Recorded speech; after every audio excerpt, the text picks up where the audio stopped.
Welcome, everybody. Thank you for tuning in to the first episode of the Weabros Anime Podcast. My name is Arch, and this is my fellow co-host, Steven. Hello, everybody.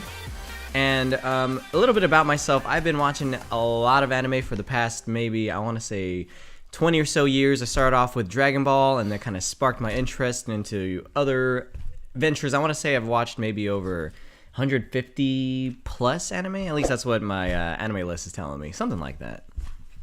That's awesome. So I am less familiar with anime. I've seen probably 2 in completion of Full Metal Alchemist Brotherhood. Wow. And we talked about this other one. I don't remember what it is. That's how disinterested I was. I'm pretty kept up, though, with 7 Deadly Sins on Netflix. I won't lie. A lot of the animes I've watched have been dubbed, but I'm moving into subbed. Okay. But with that said, I've watched a lot of American animated shows, and I really like them. So it makes sense that, I would give true anime a try. Yeah, and we appreciate that. So what we're going to focus on today's episode here is a lot of the new upcoming anime here in the summer for 2018. The first one that Steven and I had decided to watch was Harukana Receive. Cells at Work. Which is Cells at Work, which has a lot of hype actually right now, which may be the most hyped anime of the summer, I want to say, arguably. Super weird, too. It's about, for those of you who haven't watched it yet, it's about red blood cells and white blood cells and how the body works, I guess you could say.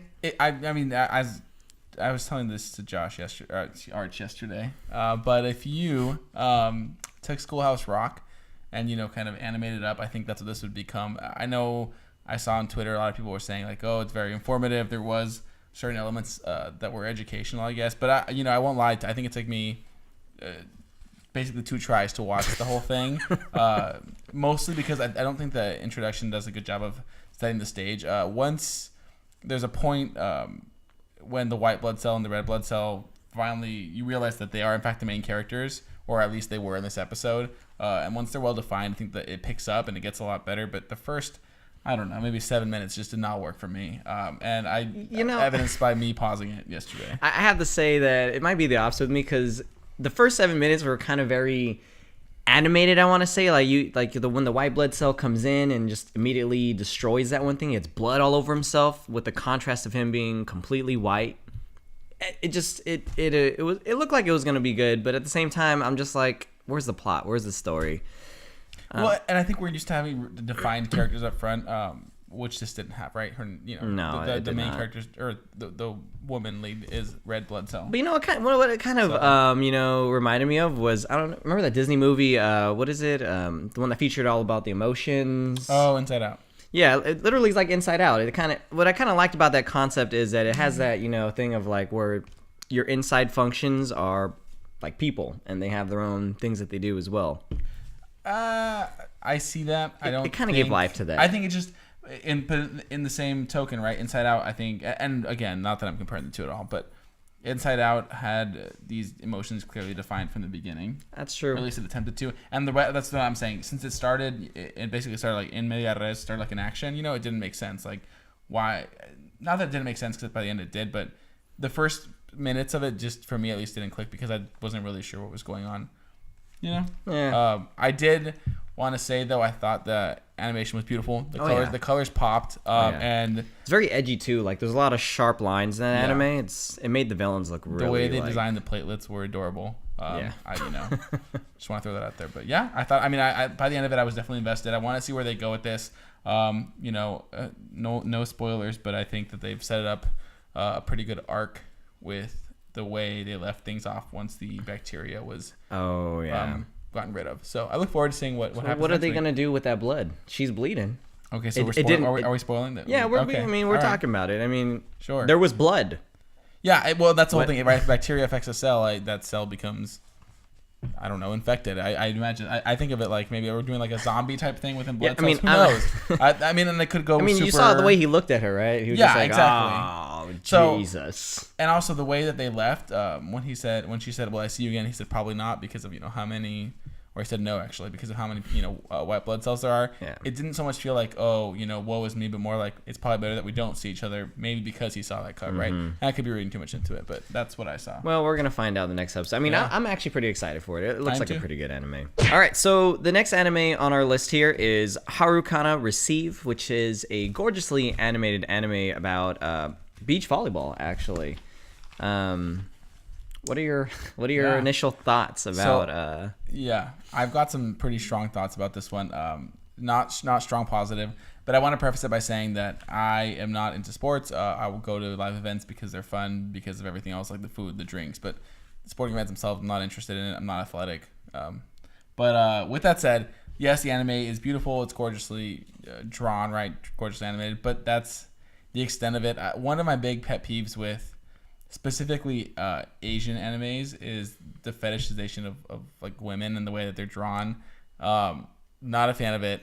And this one made a very big point. The thing is, it's not even so much the fetishizing of the body, but it's the fact that the main character, or the one that we're supposed to believe in as the good person or the better person, is always heightened, right? Every part of their body is heightened, whereas like the usually the enemies are either androgynous or they're drawn differently. I'm just not a fan of that. And also, Go ahead. I don't really. That was boring. That was boring, is what it is. Like that. I was like, okay, cool. We're gonna learn. We're gonna watch them play ball. I mean, the stake. What are the stakes? The revenge match. I mean, there are no stakes in this anime. It's like I'd rather watch, play a visual novel on Steam or something if I wanted to do that. But that's my thoughts. All right. Well, I do have to say that right off the bat, there's tons of fan service, and since you don't really watch like a lot of anime, like there are lots of animes that are like this that really, as you said, emphasize like Oh, I know. the parts of Japanese women. And there's a term you're gonna learn, or a saying that you're gonna learn, and it's actually "flat is justice," which is pretty much what Kanata is. She is the flat is justice, and there's always gonna be one of those in every anime. Flat is just, but what does they mean by flat is just? Doesn't like that person. It just means that it doesn't, they're like balancing it out by having one person that's flat chested. I don't. Yeah, I mean, like it's so there's it's kind of like I don't know how to say this, but it's like everyone always idealizes like bigger boobs or bigger assets or bigger opai, I guess you could say, as like the more thing to look that people exactly. seek after. I think media representation. But Kanata's gonna go ahead and just put all that down and bring back flat as justice. Wow. That being said, I do have to agree that this anime was super boring. Yeah. But it was just gorgeously animated though. Like I really enjoyed like the colors that they had, and the animation was just very smooth. It was very nice. Something I want to point out is like aside from the nice opai that they had, was the beautiful eyes. Their eyes were really like very, very nice. I'm just. It was visually pleasing, but I think Yeah. when your story is that weak, you have to have something. Well, let's talk about the story. I mean, there are 4 characters that they introduced. There is some kind of hidden ship, I guess I want to say, between Kanata and Narumi. Yeah. And I'm just waiting to see you. And the grandma, like I thought that was the mom. The thing is, here's the thing. When I have to reference back to my notes, and mind you, obviously I'm not fluent in Japanese, so these names are a little foreign to me anyways, but if you have to constantly reference back to a page just to remember the name of any of the 4 characters when there were only 4 introduced, it's not a good thing, right? Like, and it wasn't because it was so action packed, right? Like yeah. Well, I do have to say that despite all of its lacking, I do have to say that as a sports anime, it is actually pretty informative, as they kind of go over the rules of like beach volleyball.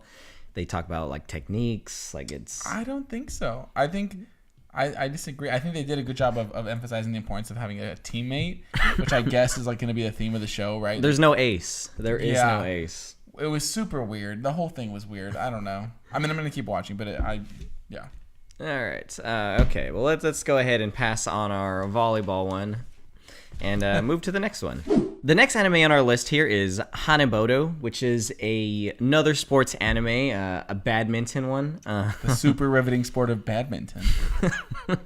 I mean, okay, so with Hanebado, I think the opening was really cool because it showed like all the work that they put into the animation. Like we were just talking about the animation of the last one.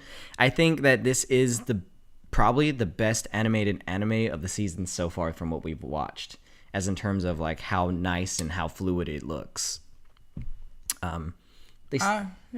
Yeah, I mean, they started off really strong, and then it kind of just, kind of went into a boring mode. Like this first episode, just it really didn't tell me very much about it. And yeah, the match was interesting only in its action, I guess, only in the way they animated like the birdie, is it? The thing birdie that they hit. Yeah. Otherwise, it was not interesting. It was not interesting. We did learn about one of the main characters, which was Nagisa, and she was very rude, taking out all of her anger on her teammates.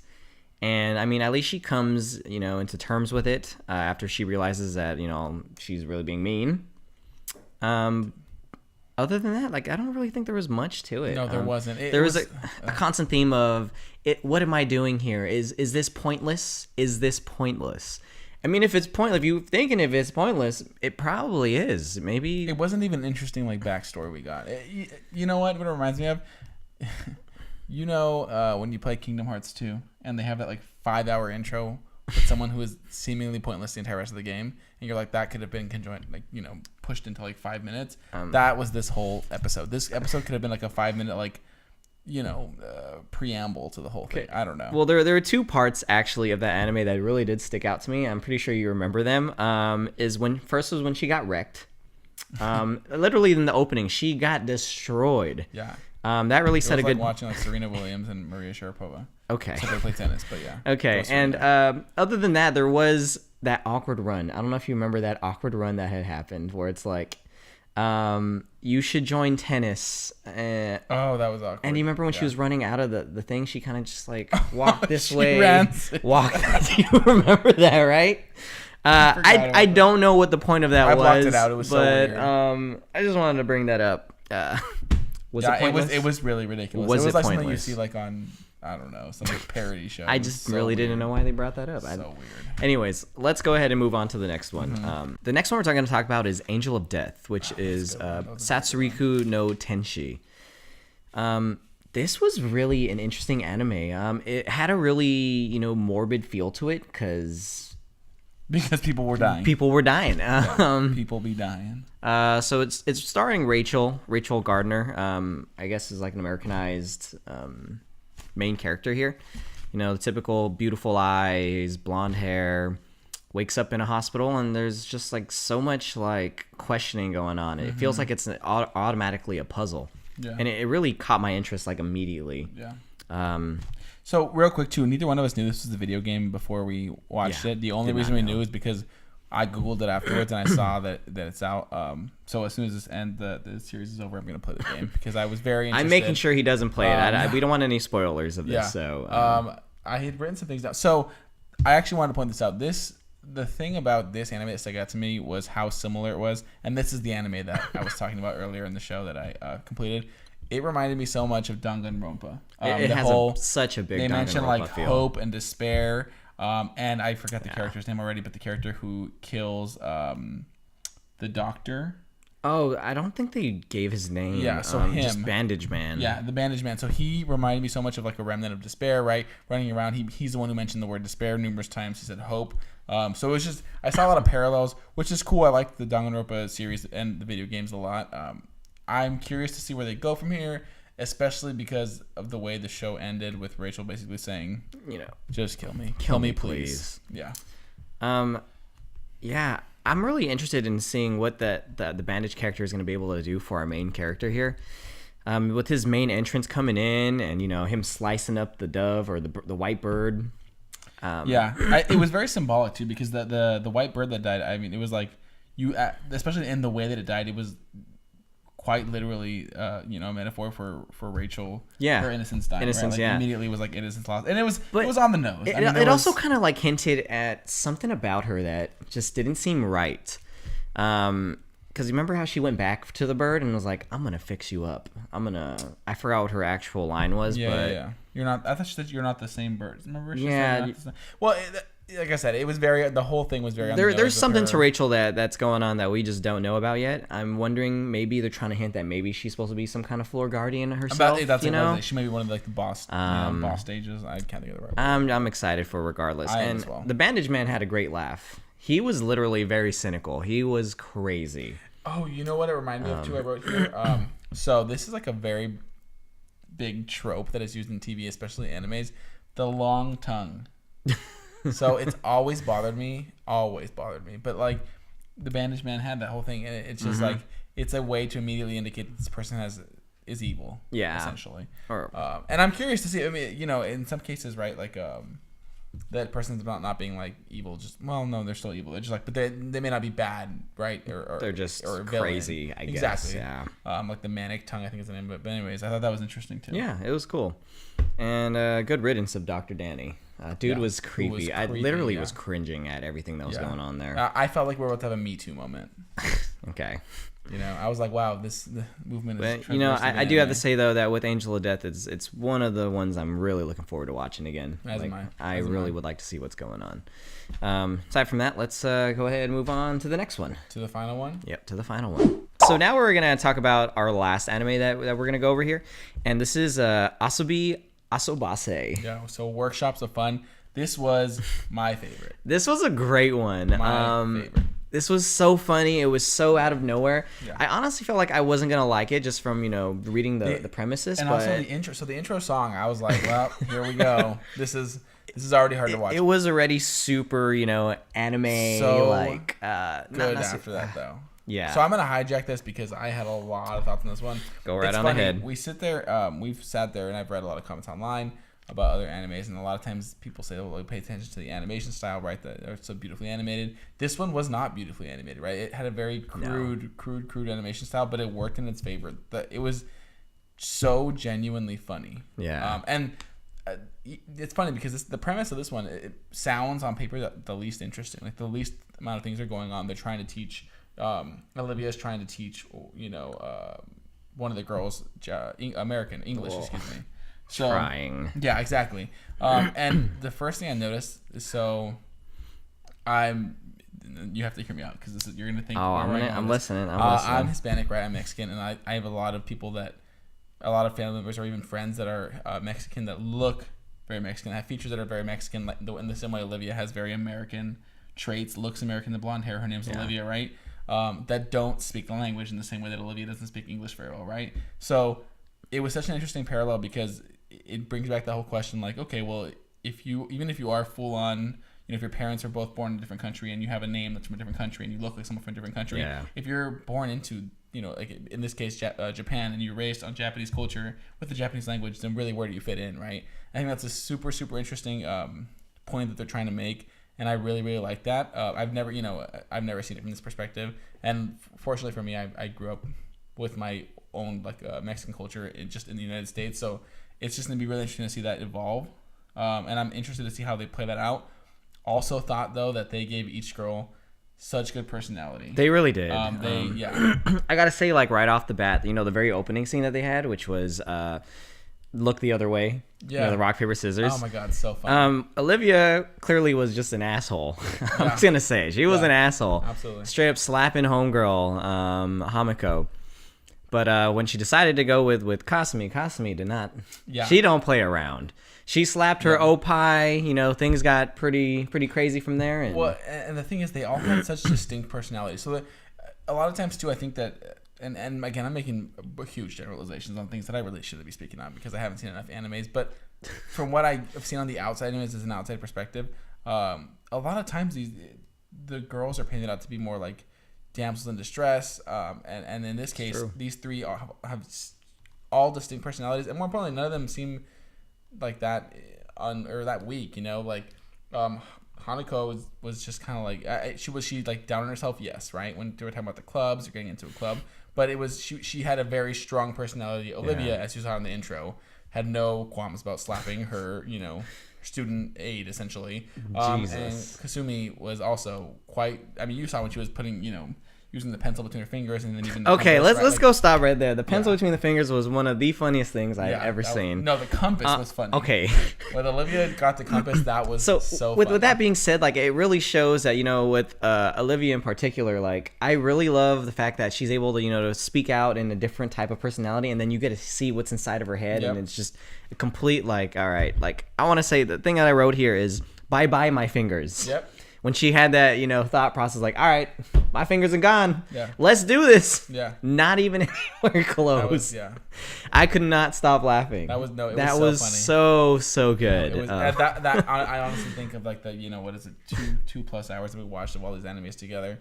That stuck out for me because this is the second one we saw. Yeah, this was the second one. And it, like that, even toward the end, I was like, this is still the best one by far. It really was amazing. It was so funny. And it's funny because the way that the characters treat American culture and Americans in general was the way that I think a lot of us think foreigners think of us. Do you know what I mean? I think there seemed to be like a deep theme going on behind all of the comedy. So we'll see. Yeah, what they say, but I'm wondering what kind of commentary it's going to provide. It seemed like a very smart show. Yeah. A very smart show. And it was not, based on that intro song, it was not what I expected. But I guess, don't judge a book by its theme song. Seriously. Yeah. So. And one other thing I want to bring up was the thumb war. Okay. That scene was so funny. Yeah. Slowly, 1. Yeah. 2. 3. Well, and it did such a good job of showing the personalities of contrasting. There was so much character development in just one single episode that you just. Yeah. It's really amazing. And let's go talk about the principal real quick. Oh, yeah. He was funny, okay? He was funny, but such a creeper. Well, the thing was, I feel like that's okay, so, and I'm going to sound like a hypocrite, but oh god, here whereas we go. this one, no, but really this one I think satirizes anime, or some of like the old anime tropes. Like, Kasumi has huge boobs. Opie. And they talk about her boobs throughout towards when they were on the pool or whatever. Yeah. But it wasn't treated like let's look at how great she, for the viewer anyways, to be like, oh, we're so in love with this girl. It just felt like the whole time they were just trying to make fun of that. You know what I mean? Yeah. Because it's coming through a girl's perspective versus like the typical male gaze. I'd be interested to see how many women worked on this show versus other shows, because I think that's maybe why. Right, like maybe for all we know, it's a bunch of men. I don't know, but it just felt like it was making a point to specifically say like, oh, we wish we had that, versus oh, look how hot that is, or right? Yeah, you know what I mean? Yeah, no, I know what you're talking about. And so I thought it was super good. I don't know. I'm a big fan. I can't wait to watch this. Yeah, it's great. And I did like that little reference that they had. Like, I can tell that this is going to be the funniest show of the season. It has to be. Yeah, they had a little nod over to Case Closed, which you probably don't know about, but it's one of the more long-going animes. I think it has more episodes than One Piece, which has like over 800 episodes. That just made it so funny for me, man. It's going to be great. One thing I do want to talk about, one of the last things I want to talk about here is the soundtrack that they had to this anime. So, the beginning, the opening song, you're just like, what? Yeah. And I'm like, I looked, I said, well, we've already started. We're going to watch it. Finish this. Turned out hesitant, though. Turned out very great, though. Aside from that, I want to say that there is so much soundtrack like behind all the things that are going on. Like when Hamako would get a little crazy or get angry, like you would hear the metal music in the background, and then when Olivia would do something dumb, like you would hear like that type of Yeah, no, it was great. I mean, it's funny because when the anime ends, like the outro plays like what feels like a heavy rock song, right, a metal song. Yeah. And that felt more appropriate based off of what we had seen in the beginning. But I think this is just showing it's trying to combat what people often think about women in animes. You know what I mean? These female characters. Because we fell into it. We immediately were like, oh, great, we're not going to like this. This you're right. And we were shook. Yeah. And despite, as you said earlier, like despite like the grungy animation, like it really fitted so well. One thing I don't think I talked about here was the facial expressions that they had. Yeah. So there's just so many good elements, so many good things that just kind of all really meshed well together here. And it just, wow, what an anime, it reminded honestly. Me the cruder animation style worked in this favor in the same way that something like Undertale, right? Or Octopath Traveler coming out like soon, right? Those kind of games where it calls back to older, maybe less good looking, I guess. I don't know. Less fluid animation styles, but it's done for effect, right? And when you have a story that, like in this case, just like a scenario that's this funny, because I'm not really sure what the overarching story is. It was just so funny. You know, it was almost like a sitcom. It was just so funny. It was really good. And when you're gonna, you know, have that, maybe it's better to not worry so much about like the heavier about the graphics the animation. Yeah. Because like I said, we've had a couple animes we've discussed today that were beautiful, and that's it. So. Okay, fair. One thing I do want to point out too is the difference between the opening and then the outro anime, the ending anime. So you have like the really beautiful, cutesy beginning, very slow, and then when the anime ends, it's just straight up metal. Just I'm curious too if that's how it's gonna remain all season, or if they're gonna switch them and we'll have like the metal intro, because the metal intro fits this more. And honestly, I was thinking about this. This show reminds me more of an Adult Swim show. You know what I mean? I can does see that make that. sense? No, like that's right. In that kind of realm. So it's just interesting. I liked it. I liked it a lot. Yeah. So that's actually going to wrap it up for our anime podcast, guys. This was the first episode, and we are going to have many, many more. But we're going to go ahead and give our last thoughts. Do you have any like final thoughts you want to say about like the upcoming summer? Yeah, I'm super excited. Obviously, like I've already mentioned, my favorite one was Workshops of Fun. But I think besides that, Angel of Death was very, very interesting. I look forward to seeing where that story goes. And then even the Cells for Work, I believe it's called. Yeah, that one. That had a lot of. Yeah, there's a lot of ways where that could go. I'm hoping it surprises us. It doesn't look great. The sports ones, I mean, I'm gonna watch. So I mean, you haven't watched the sports ones that I've watched, but I'm a really big sports fan, anime guy, and okay, I was like, I'm not gonna lie. Like, I mean, I'm not gonna lie with this. It's just kind of. I'm not impressed. I'm really not impressed yet. Well, these also I feel like aren't that interesting as sports. I mean, volleyball's not interesting. Okay. Yes. Oh my God. Yes, not it is. Oh my God. And also badminton. Volleyball is so great. Oh, badminton's the sport you played in middle school when you didn't want to actually exercise. We're gonna make you watch a volleyball anime, and you're gonna love it.